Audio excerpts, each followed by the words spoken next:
Sejumlah partai besar inginkan Ganjar Pranowo jadi Capres 2024.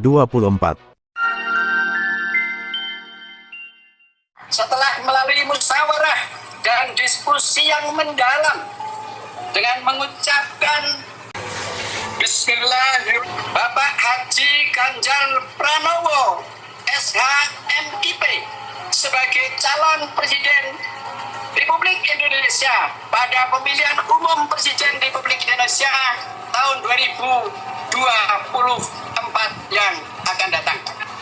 Kita hormati putusan P3, internal P3, memutuskan mendukung Pak Ganjar dengan segala persyaratannya. Ya tentu nanti pada saatnya juga ada Partai Amanat Nasional juga akan menunjukkan sesuatu, ada mekanismenya juga, begitu juga Partai Golkar. Masing-masing partai itu mungkin bisa sama bisa tidak, baru kita akan berembuk apakah bisa ada kesepakatan ataukah tidak. Pada akhirnya nanti masih panjang perjalanannya. Nah ini KIP. KIP ini masih membuka opsi untuk mendukung Ganjar sebagai capres dan KIP bergabung dengan PD Perjuangan. Ada dua opsi. Keputusan itu membuka semacam interpretasi bahwa KIP masih menunggu potensi untuk bergabung juga dengan PD Perjuangan mengusung Ganjar. Tapi saat yang sama, keputusan itu juga bisa ditafsirkan KIP bisa juga bergabung dengan Koalisi Kebangkitan Raya antara Gerindra dan PKB yang potensial mengusung Pak Prabowo sebagai capres. Jadi KIP ini bisa ke kanan, bisa ke kiri.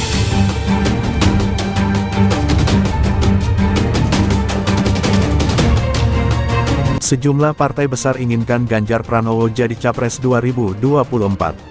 Lembaga survei Carta Politika merilis hasil survei soal popularitas dan elektabilitas tokoh nasional. Hasilnya, Gubernur Jawa Tengah, Ganjar Pranowo mencuat di posisi teratas sebagai calon presiden, Capres di 2024 yang diinginkan pemilih sejumlah partai besar.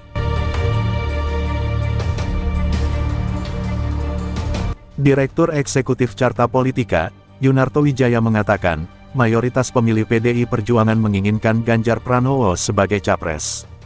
Yunarto bilang, jumlahnya mencapai 60%. PDI Perjuangan bisa dikatakan mayoritas 60% dari pemilih PDI Perjuangan itu menyatakan memilih Pak Ganjar Pranowo, ujar Yunarto. Sementara, di Partai Golkar Ganjar meraih angka 26,5%. Meskipun partai berlambang pohon beringin itu sudah mempunyai kandidat capres sendiri yakni Ketua Umum Partai Golkar Airlangga Hartarto, yang hanya memperoleh 4,4%.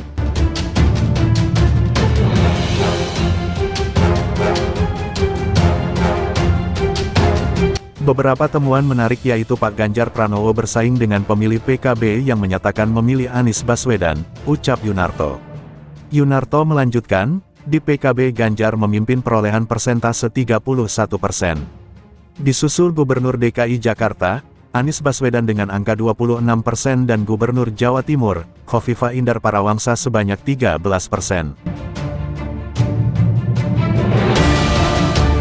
Partai Nasdem terbelah masih karena memang masih 2 tahun dan belum dipanaskan, kata Yunarto. Dia menyebut Ganjar meraih angka 32,7% di pemilih Nasdem. Jumlah tersebut unggul dari Anies Baswedan yang meraup angka 13,5%. Survei ini dilakukan pada tanggal 29 Maret sampai tanggal 6 April tahun 2023. Survei dilakukan terhadap 1.200 responden yang tersebar di seluruh Indonesia. Adapun survei tersebut menggunakan multistage random sampling dengan tingkat kepercayaan 95%. Survei tersebut memiliki margin of error sekitar 28,3%.